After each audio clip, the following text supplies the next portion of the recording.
मित्रों, बहुत दिनों बाद मैं कैमरे के सामने आया हूं।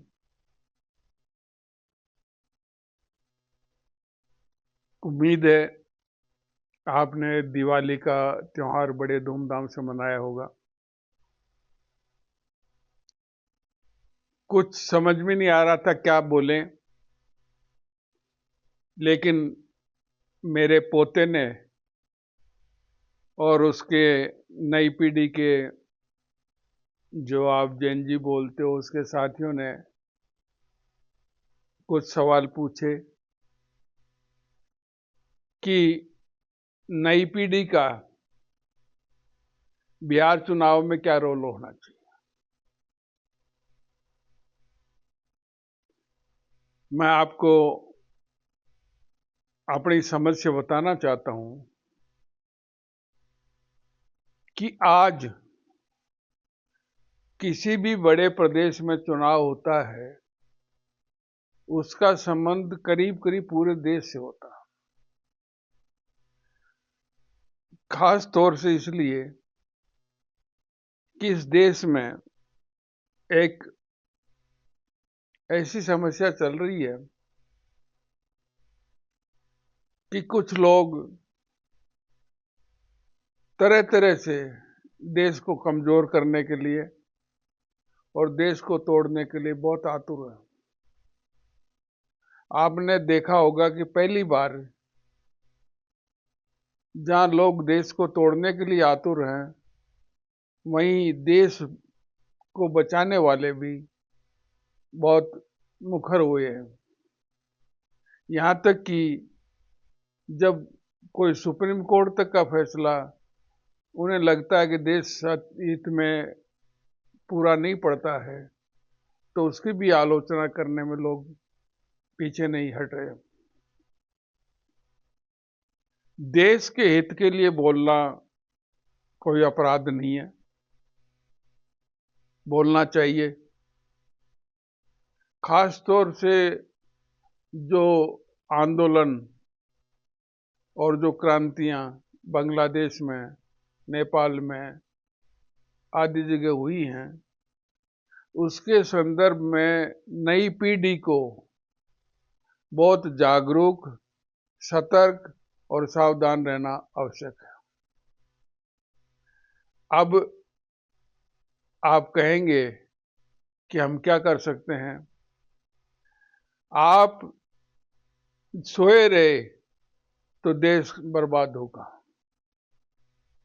आपने ये भी देखा होगा कि टीवी, यूट्यूब और इन माध्यमों में एक तरफ जहां राष्ट्रवादी लोग सकारात्मक मूल्यों और देशभक्ति के लिए प्रबल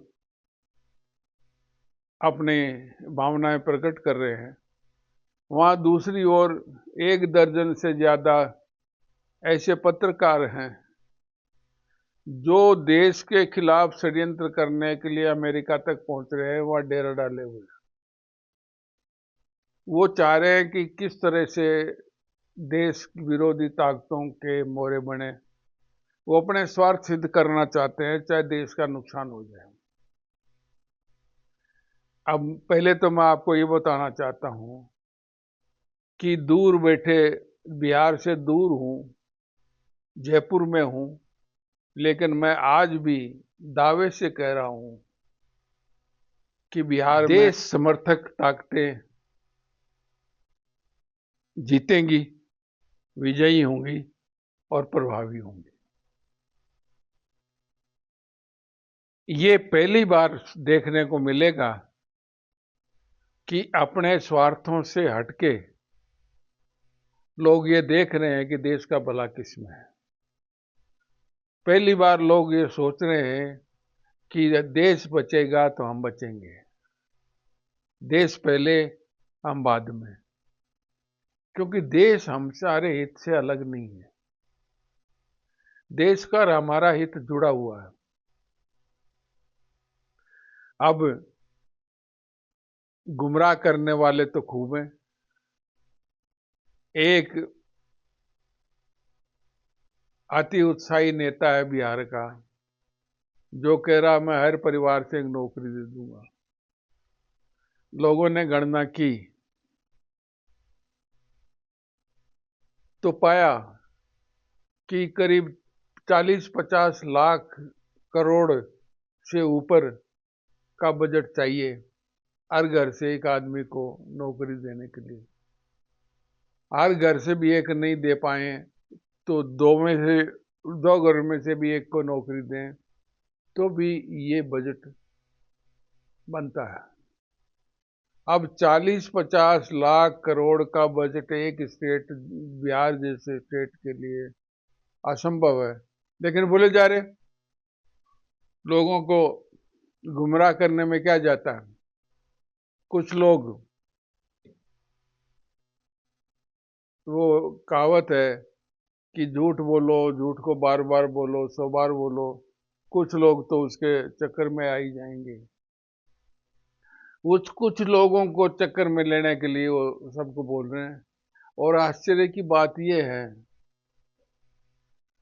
कि राहुल गांधी के कोटरी के जो मीडिया पर आने वाले लोग हैं,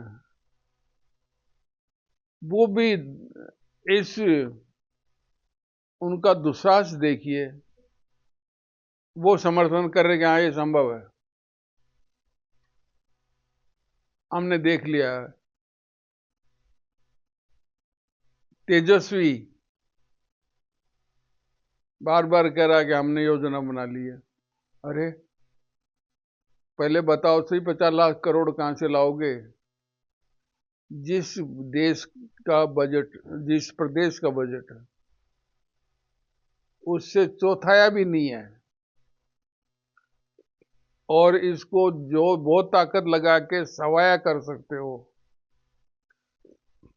4 गुना 10 गुना तो नहीं कर सकते। इसलिए मैं ये कहना चाहता हूं कि बिहार चुनाव में ऐसे तत्वों की, गैर जिम्मेदार तत्वों की कमर लोग तोड़ेंगे। इनकी कमर अगर नहीं तोड़ी तो फिर वही झूठ फटाफट फटाफट कर दूंगा, ये कर दूंगा, लोग करते रहेंगे। किसी पार्टी के खिलाफ कोई दुराग्रह रखे बिना ये सोचना आवश्यक है कि हमको देश के भले में सोचना है। बिहार देश का एक महत्वपूर्ण हिस्सा है, हर प्रदेश महत्वपूर्ण हिस्सा है। और वो खुशी की बात यह है, जिनको आप अनपढ़ समझ रहे हैं, जो अनपढ़ है भी, उनकी समझ इन बड़े बड़े दावे करने वालों से अच्छी है, ज्यादा अच्छी है, ज्यादा परिपक्व है। ये लोग तो ऐसे बोल रहे हैं जैसे बिल्कुल कोई नाबालिग हूं, ना समझ हूं, गैर जिम्मेदार हूं। मैं युवकों से कहना चाहता हूं, नई पीढ़ी से कहना चाहता हूं, नव युवतियों से कहना चाहता हूं कि ऐसे कुछ चैनल्स हैं, मीडिया के कुछ लोग हैं, उनको आप देख रहे हो, कुछ वक्ता हैं जो बहुत समझ की बात करते हैं, उनको बार बार सुने। कल परसों मैं देख रहा था, डॉक्टर रिजवान अहमद जो एडवोकेट हैं सुप्रीम कोर्ट में, उन्होंने बहुत अच्छी बात कही। उन्होंने कहा धर्म की मजहबी कट्टरता के लिए पाकिस्तान बना,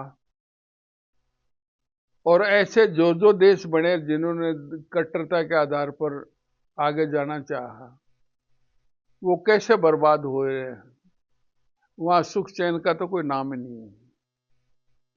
भारत में यहाँ की संस्कृति में सहिष्णुता है और उस सहिष्णुता के कारण से भारत आबाद है। ये जरूर है कि अपने आप को सावधान करने के लिए और शत्रुबोध को पहचानने के लिए जागरूकता ही है, उसमें कोई बुराई नहीं है। आत्मरक्षा, देश की रक्षा, अपने अच्छे लोगों की रक्षा, ये सोचना कोई बुरी बात नहीं है।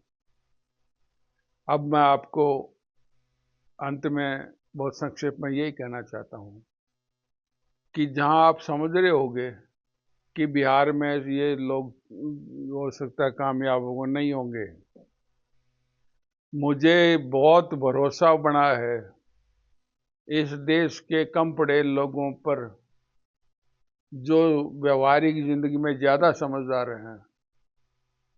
मैं नहीं कहता कि पढ़े लिखे समझदार नहीं पर हैं, लेकिन जिनसे उम्मीद की जाती है उनके अलावा भी जिनसे उम्मीद नहीं भी आप मानते हो, वो लोग भी ऐसा करके दिखाएं, खासतौर पर महिलाएं,